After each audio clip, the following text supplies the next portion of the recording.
Et salut à tous, c'est Guigui, j'espère que vous allez bien. Aujourd'hui, je vais vous montrer comment protéger une feuille de calcul en empêchant les utilisateurs de modifier vos données, mais en leur autorisant à modifier certaines cellules. Allez, on est tout de suite parti. Ici, par défaut, je peux rentrer ce que je veux. Ma feuille n'est pas protégée, n'est pas verrouillée, il n'y a aucun souci. Dans l'onglet Révision, on peut aller protéger la feuille, juste ici. D'accord? Il va nous demander un mot de passe qu'on va rentrer et ensuite on peut choisir de quoi on la protège parmi toutes ces propositions. D'accord?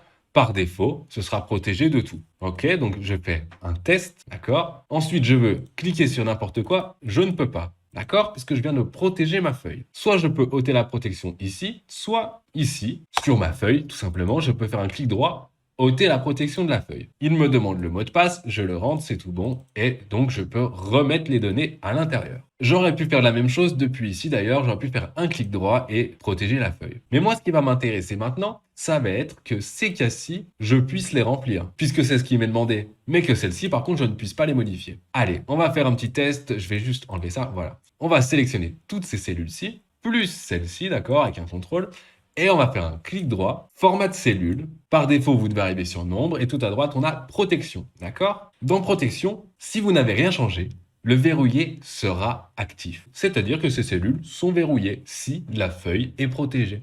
Par contre, si vous le décochez, cette fois-ci, elles ne seront plus verrouillées. Alors, si on protège la feuille, on pourra quand même les remplir. Allez, on essaye. Ok, je vais remettre une protection sur ma feuille, protéger la feuille. Je mets mon mot de passe, je le rentre une deuxième fois. D'accord. Essayons de modifier. Je peux le faire. Ok, je peux rentrer ce que je veux.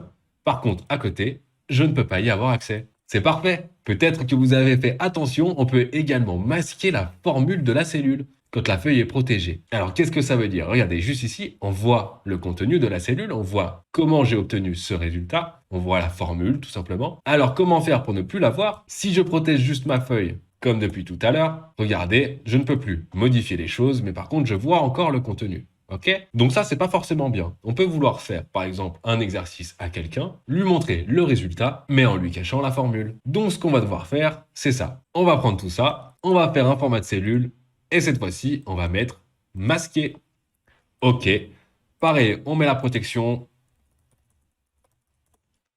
Et regardez, cette fois-ci, je n'ai plus la formule d'afficher. Alors qu'à côté, j'ai bien tout. Mais là, pas dans celle-ci, pas dans celle où j'ai mis masqué. Et voilà, c'en est terminé pour ce petit tuto express sur comment protéger ses feuilles, ses classeurs et son travail tout simplement. J'espère que ça t'a plu, que ça t'a apporté les réponses aux questions que tu te posais. Et si ce genre de contenu t'intéresse, n'hésite pas à aller parcourir mes playlists, j'en ai plein qui peuvent t'intéresser. Et également mon site internet www.dlsolution.fr, hashtag Digital Learning Solution. Et moi en tout cas, je te dis à très vite et tchou et pouce bleu.